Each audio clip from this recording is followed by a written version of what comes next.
जय प्रदेश। साथ ही केवल चाहूं मध्य प्रदेश हो, लेकिन यहाँ से 5 में 10 किलोमीटर दूरी है, वहां पर हमारा राजस्थान लग जाता है, बांसवाड़ा जो बॉर्डर है वो लग जाती है। इसके बाद इस वाला जो क्षेत्र है आपका रतलाम और झाबा दोनों बॉर्डर में आते हैं, हम उस सेंटर में है।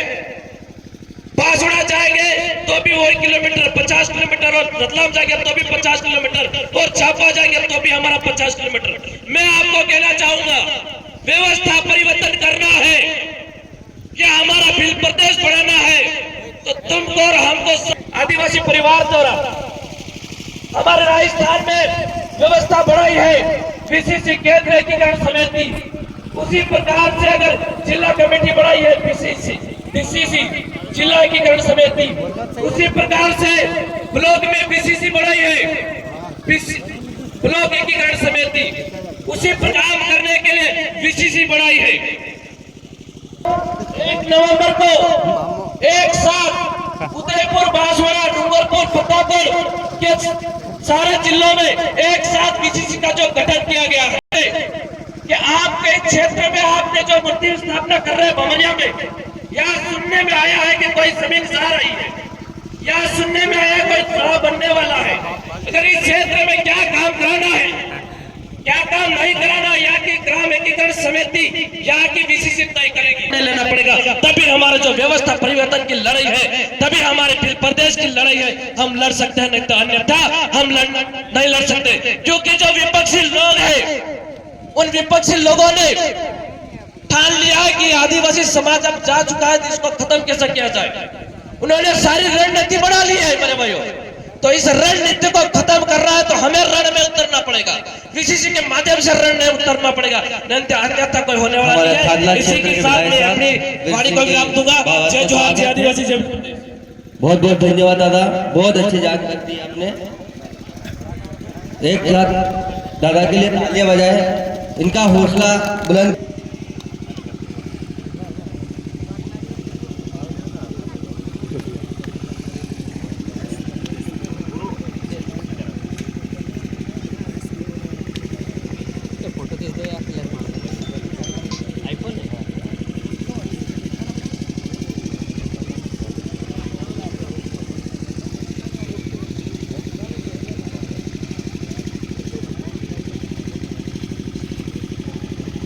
हेलो,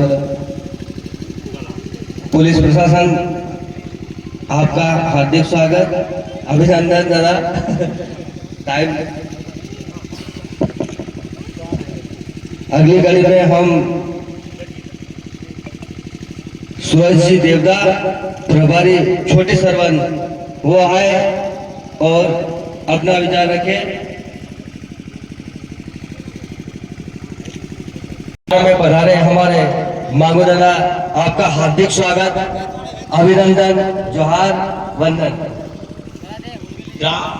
बमरिया के ग्राम पंचायत देवगढ़ में आज भगवान बिरसा मुंडा जी की जो गाथा स्थापना का जो कार्यक्रम है, ब्राह्मणों से हो, सेठ साहूकारों से हो, जो उस समय के तमाम जो लोग आदिवासियों को जो अन्याय अत्याचार शोषण कर रहे थे, उनके खिलाफ उन्होंने जो आंदोलन छेड़ा, और उस आंदोलन की बाती से आज हम तमाम जो आदिवासी समुदाय के लोग, वही जमीन आज सरकारें हमसे कभी हाईवे के नाम से, तो कभी फैक्ट्रियों के नाम से, कभी तालाबों के नाम से हमारी जमीन छीनने का काम कर रही है। हम देख रहे हैं हमारे आसपास का जो इलाका है, मेघनगर कोई ज्यादा दूर नहीं है, वहां पे जो फैक्ट्री लगी, वहां पे आप रुकना और थोड़ी देर सांस लेके देखना, आपको कितनी तकलीफ होती है। तो हमारा जो एरिया है, हमारा जो आदिवासी समुदाय के जो लोग हैं, जो प्रकृति पर निर्भर रहते हैं, वो जो प्रकृति पर निर्भर रहते हैं और यहाँ का जो शुद्ध अन्न जो खाते हैं, उसी समुदाय को ये लोग वहां से आके उनकी नस्लों को खराब कर रहे हैं, आने वाली पीढ़ियों को उनका जीवन बर्बाद करने के लिए ये तरह तरह के जो फैक्ट्री और नए नए काम यहाँ लाके इस एरिया को बिगाड़ने का काम कर रहे हैं। हम बिरसा मुंडा जी के आंदोलन की बात करते हैं। बिरसा मुंडा जी का आंदोलन आदिवासियों के लिए भगवान से बड़ा आंदोलन ये कहते हैं, क्योंकि उन्होंने उस आंदोलन के माध्यम से देश में एक ऐसा कानून बना जिसे लैंड एक्टिवेशन एक्ट कहते हैं, भूमि संपादन अधिनियम, जिसकी वजह से आज हमारे हिस्से में 1 एकड़ 2 एकड़ 5 एकड़ जमीन है और उस जमीन को छीनने का काम ये जो सरकारें कर रही है। हमारे लिए जितने भी अधिकार बने उन अधिकारों के लिए जो सरकारें बनी उन सरकारों ने हमारे लिए वो जो अधिकार दिए वो बिना पावर के कर दिए।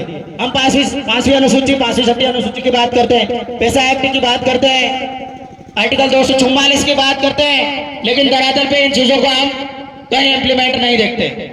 तो ये बातें समझने के लिए हम सबको एक होना पड़ेगा। आदिवासी परिवार ने जय जोहार का नारा दिया और जो तीन जो मंत्र 3 शब्द जो मंत्र है, जय जोहार, जय आदिवासी और जय वीर प्रदेश, ये जो 3 शब्द हैं ये राजस्थान, मध्य प्रदेश, गुजरात और महाराष्ट्र के साथ साथ पूरे देश के आदिवासियों को एक करते हैं।